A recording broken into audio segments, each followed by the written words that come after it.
খেললি রে বাঙালি, ভালোই খেললি। সাইফ রে কেউ সঙ্গ দিতে পারলি না। হারলেও বাংলাদেশ, জিতলেও বাংলাদেশ, তা নিয়ে আর কোনো কথা নাই। সাইফের খেলা দেখার পর বাংলাদেশ শতবার হেরে যায়, তবুও তাদের নিয়ে আমার আর কোনো অভিযোগ নাই। আজকে তো ইন্ডিয়ার সাথে বাংলাদেশ হারছে, এতদিন যে এই গর্ব করে নিয়ে ভিডিও করতাম, সো আমি কথা দিতে আছি, কালকে পাকিস্তানের সাথে হারলে আমি এই যে কানে ধরলাম, আর কখনোই বাংলাদেশকে নিয়ে গর্ব করে ভিডিও বানাবো না। আর বাংলাদেশকে গর্ব করে কি, আর বাংলাদেশকে নিয়ে ভিডিও বানানো ছেড়ে দেব। বাংলাদেশ আসলে কষ্ট দিলে একটু বেশি করে দেয়। হারলেও বাংলাদেশ, জিতলেও বাংলাদেশ, কতবার জিতার আশা করে গিয়েছি হেরে। মাতৃভূমিকে ভালোবাসি, এত সহজে আশা তো দিতেও পারি না ছেড়ে। ব্যাটে বলে হোক জয়, পিঁপড়েও হাতিকে হারিয়েছে, তার গল্পও কিন্তু কম নয়। অসাধ্য করিতে হবে সাধন, নতুন ভাবে ঘুরে দাঁড়ানোর। এই বিশ্ব দেখুক তোমাদের অবাক হয়ে ধামাকা। আমরা উড়াতে চাই লাল সবুজের বিজয়ের পতাকা। হ্যাঁ, বাংলাদেশ আজকে ইন্ডিয়ার সাথে ম্যাচটা হারছে, আল্লাহর কসম ভাই আমি অনেক খুশি হয়েছি, আল্লাহর কসম আমি অনেক খুশি হয়েছি। বাঙ্গের ফলার আমার বাল খেলছো তোমরা, বুঝছো? সাইফ হাসান একলা যেই রানগুলো করছে, পুরো টিম মিল্লা এই রান করতে পারে নাই।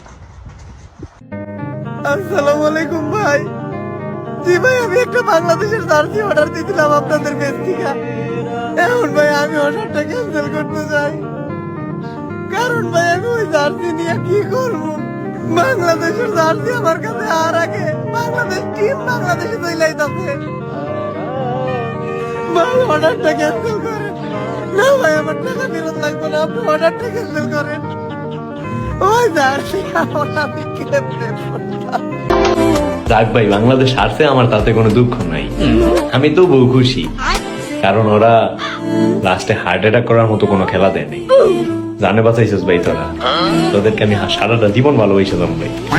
ধন্যবাদ ভাই। এক সাইফ হাসান যদি আজকে না থাকতো, তাহলে ফাইনালি আমরা ম্যাচ এটা কেমনে শেষ হতো? যাও যাও যাও যাও যাও, দোয়া দরুদ করি আস্তে করি ঘুমাই যাও, এবং আগামী কালে চিন্তা করো যে আগামী কালে পাকিস্তানকে কেমনে হারাইবা। খাইলে আমাদের এই চিন্তাটা করতে হবে। একটা ব্যাটসম্যানের বিরুদ্ধে ন্যূনতম কোনো সেন্স নাই যে একটা ইম্পর্টেন্ট ম্যাচে তাদের কন্ট্রিবিউশনটা কেমন হওয়া উচিত, মানে কোন সিচুয়েশন কিভাবে রিড করি কি তারা ম্যাচটা খেলবো, এই জিনিসটা তাদের ব্রেনেই ছিল না, এবং কেউ এটা নিয়ে ভাবেও নাই।